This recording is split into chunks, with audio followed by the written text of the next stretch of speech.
Welcome to the bid for the Dublin 2029 Worldcon bid, which I think I said, but we'll get there. I'm Margaret. About Brian, isn't it? I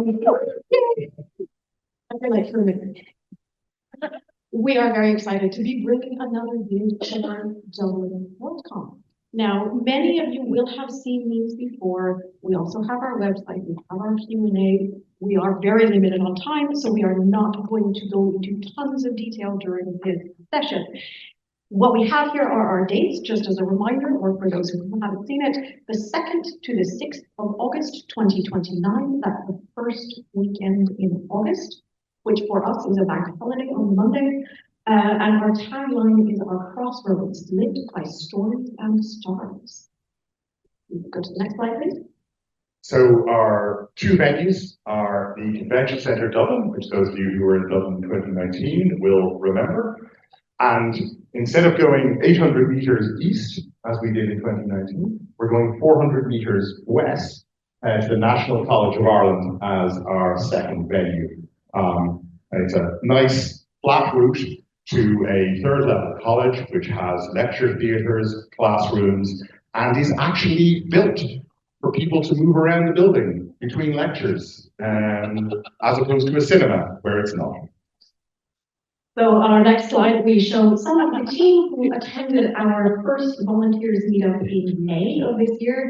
In all, we had about 50 people attending, which we thought was an excellent turnout for our first go. That we included both in-person and online engagements as well. You see some of the online people projected on my beard. I am not as tall, it's only my word. Next slide, please. So what we've been doing since Seattle, we have been building our team. As you might expect, Worldcons do take an awful lot of people hours to make things happen and skills. So what we've been doing, we've been focusing in particular on our facilities team, our policies working group to make sure that all of our policies are in harmony with each other, facilitation, things like timeline and risk register, our code of conduct team in particular, and our volunteers.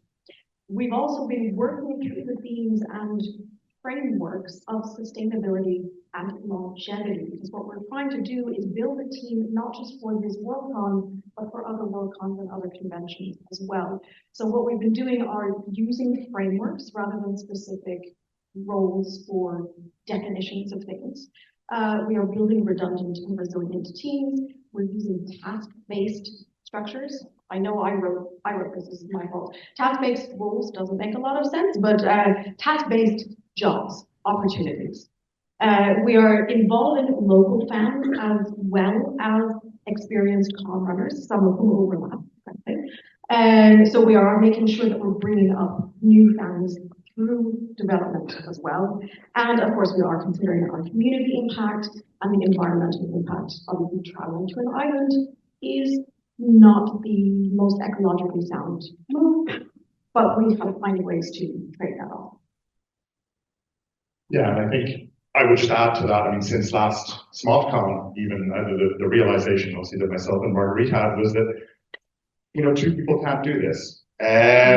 So that is that team building, that is that wonderful, wonderful thing of going, okay, I can take this out of my brain, put it to someone else who is awesome's brain, and they're going to do even more awesome things with it. And that has been a lot of the last few months of spreading that load, because it's just not possible, because we all know, for two people to do that.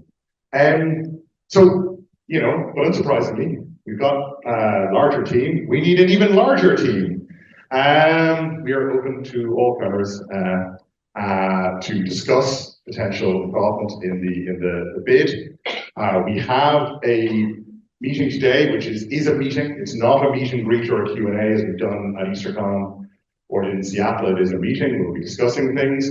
Attendance does not mean you will definitely have a job at the end of it, but you know, the percentage chance is higher. But as we said, we're really trying to also have those shorter engagements or projects or otherwise. So we're not saying, okay, we're taking your soul until September 2029. We have a lot of contracts work to do, you know, and we've actually just wonderfully got an extra day for free from the venue. We're not sure how our facilities person did it, but John appears to be doing magic now, so that's wonderful. The team and the team, depending on what accents I'm using in that particular day, and the values, and obviously come to SMOFCon. We're going to be at ourselves, certainly at a bunch of UK and Irish conventions and at LA, and we have wonderful, wonderful people, our agents and our supporters who have brought, who have occupied bits of other people's tables, especially the LA table, thank you very much, with Dublin 2029 merch and you know, and the postcards and all the rest of that, and that is spreading more and more of the word. All right, then to close out, because I know I was taking notes during the prior presentations, we've talked about bringing in new con runners, but I want to reassure people in our team at the moment, in the committee itself, not the wider volunteer pool, we have one former Worldcon chair, one former EasterCon chair, one former vice chair of a Worldcon, not including the two of us, by the way. 5 separate people who have worked on Worldcons at an area head or DH level, 3 people who have been on Worldcon staff, and 2 people who are brand new to Worldcon entirely. So that's our spread. And a partridge. And of course, you can see all of our details. We do have more information on our website, which have been recently refreshed. So please do make a visit. And if you have questions, we're here. Much.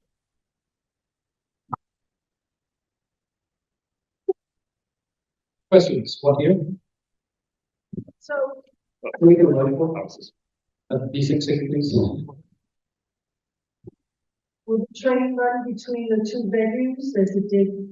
Will the train run between the 2 venues? Yes, so there is a stop directly outside NCI, and there is the stop at Spencer Dock for the light rail. So yes, it is absolutely there. It's a shorter distance, but it's also a shorter walking distance. Yeah, the Lewis tram is there. Questions? Do you have pre-supported for virtual attendance? we are not at the stage because we are a bid.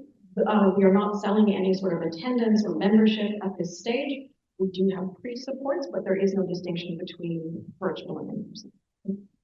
Cool.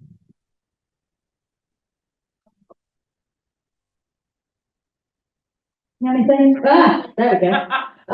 Sorry, my question is, how many hotel rooms are within easy distance of the convention centre for those of us who accidentally booked several miles away in 2019? So how many hotel rooms are there within easy walking distance? Obviously, easy walking distance is a variable thing. More than there were in 2019 is the very simple answer. There's been a lot more hotels built. We don't have a definite number, but there are definitely 4 figures worth of hotel rooms either on the Lewis tracks themselves or within 2 kilometers of the venue. And just to add to that, not to contradict, we don't have exact numbers, but we do have estimates in our Q&A session, our Q&A questionnaire answers, which are on the SMOFCon website.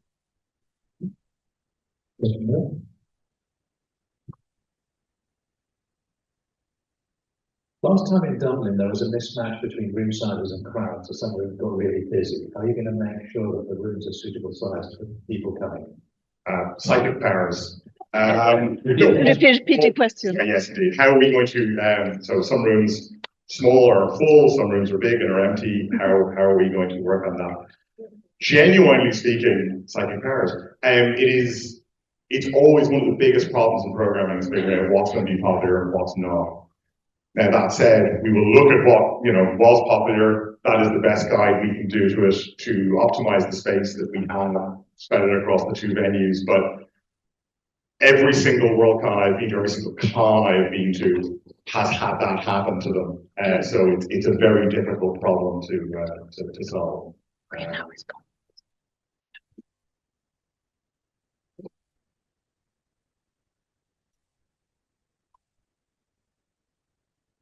Let's see other questions in here. Any other questions online? Okay, thank you. Thank you.